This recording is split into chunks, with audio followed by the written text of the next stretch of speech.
Mr. President, this morning on coming in, I found the morning's copy of Politico with the headline, front page, Obamacare, one blow after another, with a picture of a pill bottle there, and it says promises versus reality. Just going to read a little bit of the way this article begins. It said, the Obamacare that consumers will finally be able to sign up for next week is a long way from the health plan President Obama first pitched to the nation. Millions of low-income Americans won't receive coverage. Many workers at small businesses won't get a choice of insurance plans right away. Large employers won't need to provide insurance for another day, for another year. Far more states than expected won't run their own insurance marketplaces, and a growing number of workers won't get to keep their employer-provided coverage. So what's the president going to do about it? He made all the pitches, he made all the promises, and the American people found out it's not true. So today, President Obama is going to turn one more time to his so-called Secretary of Explaining Stuff to try to sell his health care law. The president and former President Bill Clinton will be holding a pep rally to try to convince people to sign up for health insurance in the new exchanges that open 1 week from today. This health care law was supposed to be the signature achievement of the Obama presidency. Why does the president need to call for backup to explain it? It was supposed to be overwhelmingly popular by now. Why does the Obama administration need reinforcements to sell it? Maybe because there are new polls out every day showing that the new law is more unpopular than ever. In an NBC poll, only 31% of people said that the president's health care law was a good idea. CNN found that 57% opposed most or all of the proposals in the law. Washington Democrats have been spinning their hardest, but the American people know that the health care law is unaffordable, it is unworkable, and it is very, very unpopular. Now, the last time Bill Clinton took to the stage to sell the health care law was about 3 weeks ago. Here was the Washington Post headline on that speech. It said, Clinton on the stump for health care law. Obama has dispatched ex-president to drum up support as crucial stage nears. Bill Clinton spoke for 50 minutes. He repeated a lot of the same old broken promises about what the law will do. He also gave the same old tired excuses for why it will fall short. He said there might be some glitches, there might be some unanticipated issues, but there were simple fixes, he said, to all of these. In 50 minutes, nearly an hour of talking, what Bill Clinton didn't do, was honestly and seriously talk about the real problems with the Obama health care law. He never spoke directly to the American people who will be hurt by the law. So when Bill Clinton takes to the stage again today, I hope he will finally talk to some of those folks. For starters, he should speak to the workers who've had their work hours cut because of the law, and it is a direct hit to their paychecks. That's what's happening all across the country. Towns, counties, school districts have had to cut back hours of their workers. They need to keep more employees at a part-time status to reduce the burdens and the expenses of the health care law. They're limiting the hours they can pay bus drivers, librarians, coaches, substitute teachers, and other middle-class workers.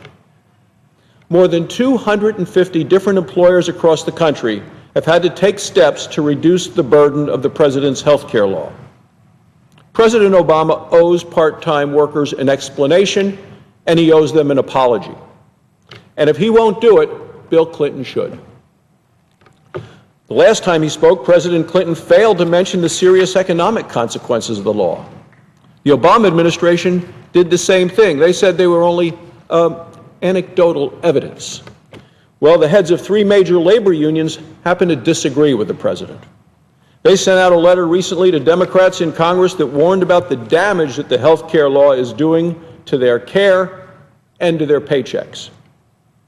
They wrote that the health care law, quote, will shatter not only our hard-earned health benefits, but destroy the foundation of the 40-hour work week that is the backbone of the American middle class. Even the president's strongest supporters are being hurt by his health care law. They're getting hit in their paychecks, and they're getting hit hard. I believe President Obama owes union members an explanation, and if he won't do it, Bill Clinton should. Those union leaders are also upset that a lot of the generous health care plans that they have had will have to be cut because of the law. They said the, quote, unintended consequences of the health care law are severe and that perverse incentives are already creating nightmare scenarios. That's from the unions. But it's not just the unions. Walgreens, Home Depot, IBM, Sears, Darden Restaurants, one company after another has had to make changes to their insurance plans under the Obama health care law. President Obama owes those middle-class workers an explanation, and he owes them an apology. And if he won't do it today, Bill Clinton should. The next group that President Clinton should talk to are the spouses who are losing their insurance coverage. The University of Virginia recently announced plans to drop spousal coverage for some of its employees. The school said it was the president's health care law, and it would add $7.3 million to the cost of its health plan in 2014. In a recent memo to employees, the shipping company UPS said that it also plans to exclude 15,000 spouses from its insurance plan. The company, of course, cited the health care law as the top reason for this switch. It said the increased expenses the government mandates have made it too difficult to keep offering the benefit. So just like the University of Virginia, if a worker's husband or wife can get insurance from their other employer, then UPS won't be covering them. President Obama owes those spouses an explanation, and if he won't do it, Bill Clinton should. Finally, I hope that President Clinton will be honest and speak directly to young people who are going to see their insurance premiums skyrocket. The health care law needs healthy young people to sign up for these exchanges in record numbers, or the whole thing will collapse. That's what's at stake for the Obama administration. So they're spending millions of dollars in advertising to convince young, healthy people to buy expensive, Washington-approved insurance. The Los Angeles Times ran a headline over the weekend: Hollywood plays key role for health law. White House counts on the entertainment industry to promote its plan, especially to young people. Hollywood celebrities and Bill Clinton trying to convince young people to sign up. Many of those young people will be paying more, and they're buying coverage that they may not need, and they really may not be right for them. But they have to do it. They have to do it to help subsidize insurance for older individuals. And at the same time, these young people can't find a job, they can't get full-time work. Why? Well, a lot because of the perverse incentives of the health care law. President Obama owes those young people an explanation and an apology.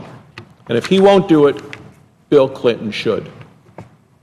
The American people deserve more than sound bites and talking points and excuses.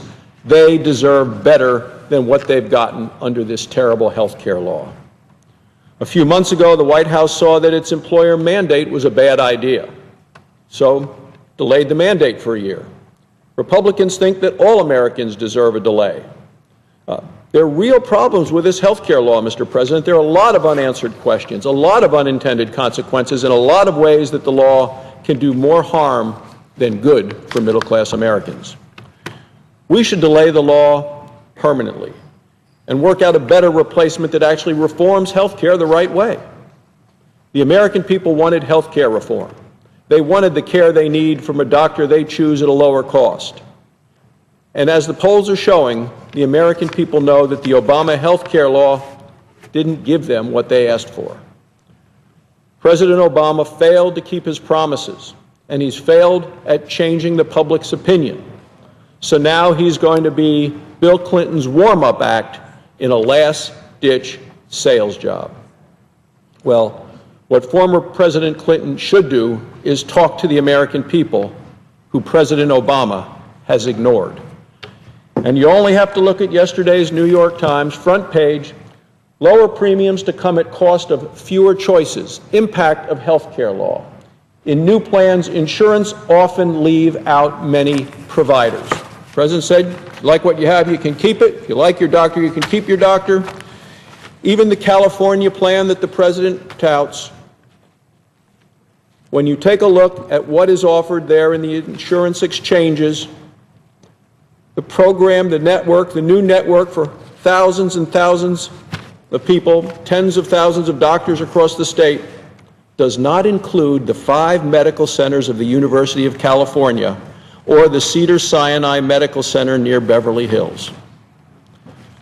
There's a furor in New Hampshire, excluding 10 of the state's 26 hospitals from health plans that it will sell through the insurance exchange. So, Mr. President, as I prepare to yield the floor, I think it is time for the President to admit that the health care law is terribly flawed. Promise after promise has been broken, and it is time for Democrats and Republicans to work together to give the American public the care that they need and deserve. Thank you, Mr. President. I yield the floor.